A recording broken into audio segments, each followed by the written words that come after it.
संबंध और फलन में हम लोग कार्तीय गुणनफल पढ़ चुके हैं। कार्तीय गुणनफल क्या होता है ये हम लोग पढ़ चुके हैं। यहाँ पे हमको पढ़ना है संबंध।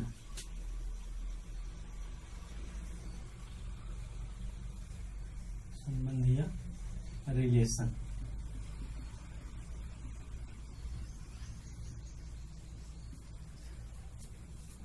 संबंध क्या होता है? देखिए, दैनिक जीवन में हम विभिन्न प्रकार के संबंधों को देखते हैं, जैसे रमेश सुरेश का भाई है,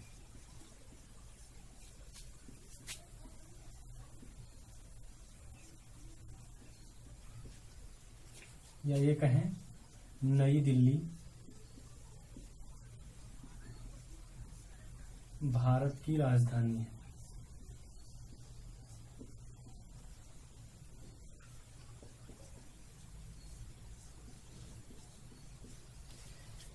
या राकेश दिनेश का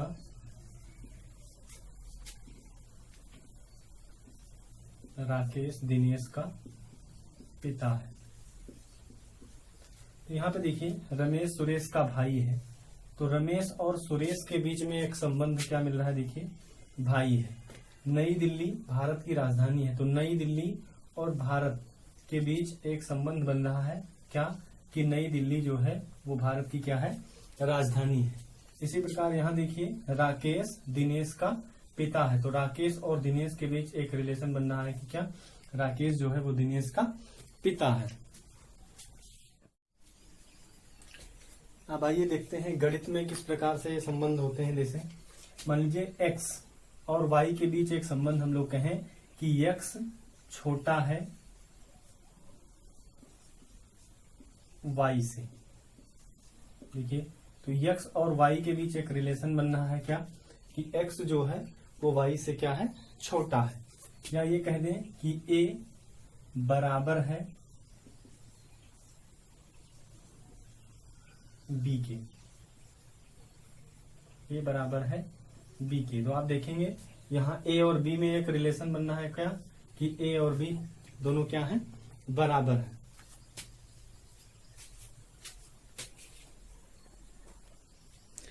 यहाँ पे समुच्चय सिद्धांत में देखिए संबंध क्या होता है। मान लीजिए, माना a और b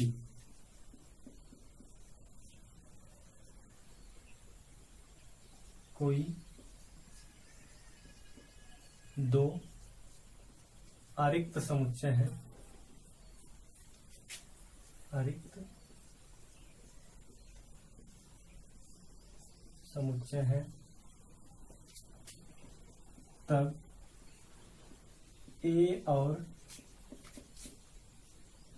b के बीच संबंध, a और b के बीच संबंध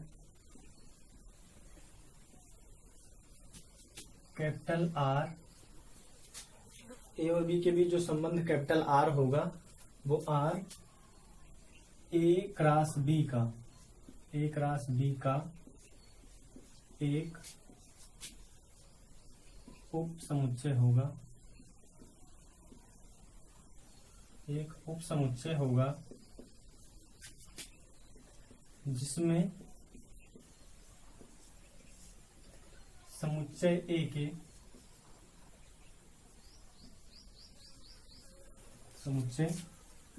के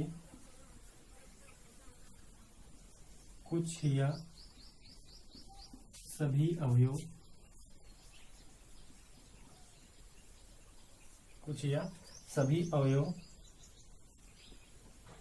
समुच्चय B के कुछ या सभी अवयव के साथ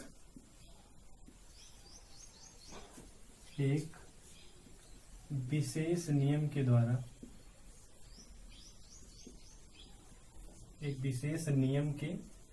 द्वारा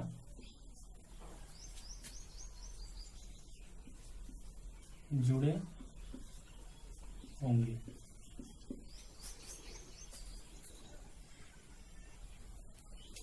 या ये कहें कि R जो होगा, R सबसेट होगा किसका, A क्रॉस B का।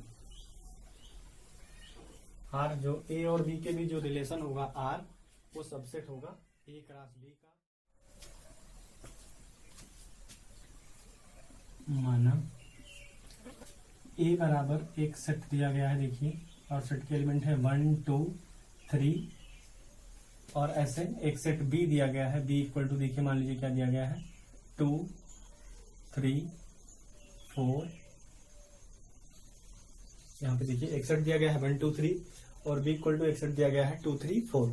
अब देखिए A और B में देखिए कुछ एक विशेष नियम यहाँ पे मिल रहा है, देखिए क्या, कि अगर सेट A में एक जोड़ दिया जाए, सेट के पहले एलिमेंट में एक जोड़ दिया जाए, तो सेट B का पहला एलिमेंट मिल जा रहा है। ऐसे सेट A के दूसरे एलिमेंट में एक जोड़ दिया जाए, तो सेट B का दूसरा एलिमेंट मिल जा रहा है, और सेट A के तीसरे एलिमेंट में एक जोड़ दिया जाए, तो सेट B का तीसरा एलिमेंट मिल जा रहा है।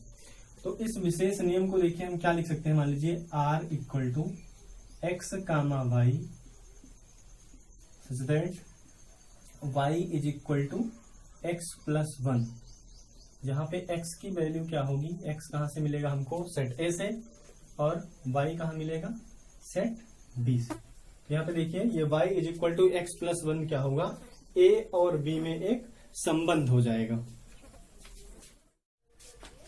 R इक्वल टू देखिए क्या दिया गया है, x comma y such that y equal to x plus 1, x belongs to A, y belongs to B। तो R को देखिए एक तरीके से और कैसे लिख सकते हैं, x की वैल्यू यहां से रखिए, तो x का मान 1 रखेंगे, तो y का मान देखिए क्या जाएगा, 1 प्लस 1 क्या जाएगा, 2, और 2 देखिए B में बिलोंग कर रहा है, इसका मतलब y क्या है, B से मिल रहा है, एक ये एलिमेंट हो जाएगा इसका। x का मान 2 रखेंगे, 2, और यहाँ पे देखिए 2 1 कितना हो जाएगा, 3, तो y का मान कितना हो जाएगा, 3, तो एक पेयर और मिल जाएगा 2 कामा 3। यहाँ से देखिए x का मान a से आना चाहिए, तो x का मान a से निकालेंगे 3, और 3 प्लस 1, x प्लस 1 कितना जाएगा, ये 4, और 4 देखिए कहां से आना चाहिए, b से, तो 4 देखिए b में बिलोंग कर रहा है। तो ये रिलेशन मिल जाएगा हमको r इक्वल टू 1 कामा 2। तो यहाँ पे देखिए 1 और 2 के बीच में रिलेशन है, 2 और 3 के बीच में रिलेशन है, और 3 और 4 के बीच में रिलेशन है।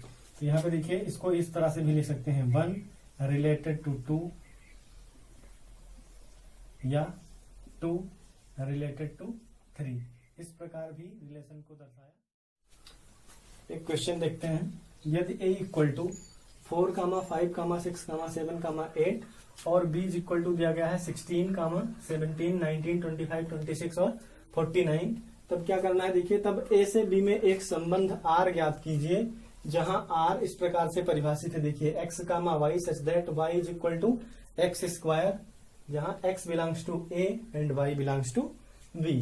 चलिए देखते हैं r इज इक्वल टू क्या आएगा, r इज इक्वल टू मिल जाएगा, देखिए यहाँ x की वैल्यू कहां से लेनी है, सेट A से लेनी है, तो x इक्वल टू 4 लिखेंगे, यहाँ पे देखिए 4 मिल जाएगा, कामा x की वैल्यू यहाँ पे रखेंगे, तो y की वैल्यू क्या मिलेगी, देखिए 4 का स्क्वायर कितना आ जाएगा, 16, और 16 देखिए b में है या नहीं है, b में बिलोंग कर रहा है, इसलिए 4 रिलेटेड टू 16 हो जाएगा। उसके बाद 5 देखिए यहाँ पे लिखेंगे क्या, 5 कामा x के स्थान पे 5 रखेंगे, तो y की वैल्यू क्या जाएगी, 5 का स्क्वायर कितना होगा, 25, और 25 देखिए b में बिलोंग कर रहा है, तो y की वैल्यू b में है, इसलिए 5 और 25 भी क्या है, एक दूसरे से रिलेटेड हो जाएंगे। उसके बाद 6 देखिए, 6 का स्क्वायर करेंगे, x इक्वल टू 6 लेंगे, और 6 का स्क्वायर कितना आएगा, 36, यानी y की वैल्यू 36 मिल जाएगी, और 36 यहाँ पर बिलोंग नहीं कर रहा है, इसलिए 6 और 36 एक दूसरे से रिलेटेड नहीं है। यहाँ पे देखिए 7 लिखेंगे, 7 का स्क्वायर 7 रखेंगे x के स्थान पे, तो 7 का स्क्वायर कितना जाएगा, 49, और 49 देखिए y की वैल्यू जो 49 आएगी, वो 49 सेट B में बिलोंग कर रही है, इसलिए 7 और 49 भी एक दूसरे से रिलेटेड हो जाएंगे। तो यहाँ पे इस संबंध में देखिए 3 एलिमेंट आए, एक तो 4 और 16 एक दूसरे से रिलेटेड है, 5 और 25 रिलेटेड है, और 7 तथा 49 एक दूसरे से रिलेटेड है। अब देखते हैं इस प्रकार हम कितने संबंध किसी एक सेट A से किसी सेट B में कितने संबंध लिख सकते हैं। इसके बाद देखते हैं किसी भी संबंध का प्रांत और परिसर क्या होता है। तो प्रांत और परिसर कैसे निकालते हैं देखिए, एक रिलेशन दिया गया है, संबंध R इक्वल टू दिया गया है देखिए x comma y such that x plus y equal to क्या दिया गया है 10, और x और y कहाँ बिलोंग कर रहे हैं देखिए नेचुरल नंबर में, कैपिटल N लिखा हुआ है, प्राकृतिक संख्या में x और y हमको मिलेंगे। तो इस रिलेशन को लिखते हैं देखिए R इज इक्वल टू क्या मिल जाएगा, x के स्थान पे प्राकृतिक संख्या कहाँ से शुरू होती है 1 से, तो x के स्थान पे जब 1 रखेंगे देखिए x की वैल्यू 1 रखेंगे तो यहाँ से y की वैल्यू क्या निकल के आएगी देखिए, y इक्वल टू क्या हो जाएगा 10 माइनस एक्स, और 10 में 1 घटेगा कितना आ जाएगा 9। ऐसे x की वैल्यू जब 2 रखेंगे तो y की वैल्यू क्या आ जाएगी 8, x की वैल्यू 3 रखेंगे तो y की वैल्यू क्या आ जाएगी 7, x की वैल्यू 4 रखेंगे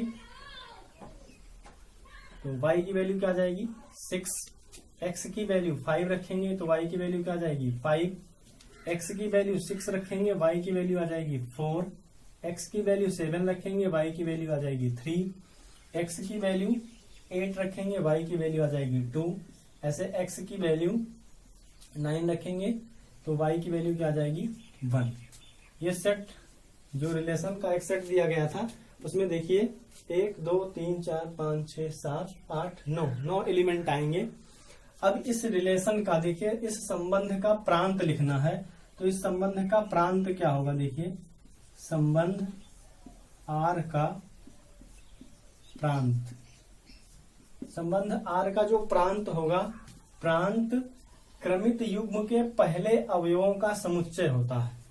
किसी भी संबंध R का प्रांत उसमें क्रमित युग्म के पहले अवयवों का समुच्चय हो जाएगा। तो यहाँ पे देखिए इस क्रमित युग्म का पहला अवयव क्या दिया गया है 1 2 3 4 5 6 7 8 और 9। यहाँ पे देखिए इस संबंध, ये जो संबंध दिया गया है इस संबंध R का प्रांत क्या हो जाएगा 1 2 3 4 5 6 7 8 9, और इसको एक सेट के रूप में लिख देंगे तो हमको मिल जाएगा संबंध R का प्रांत। अब इस संबंध R का परिसर देखिए, संबंध R का परिसर,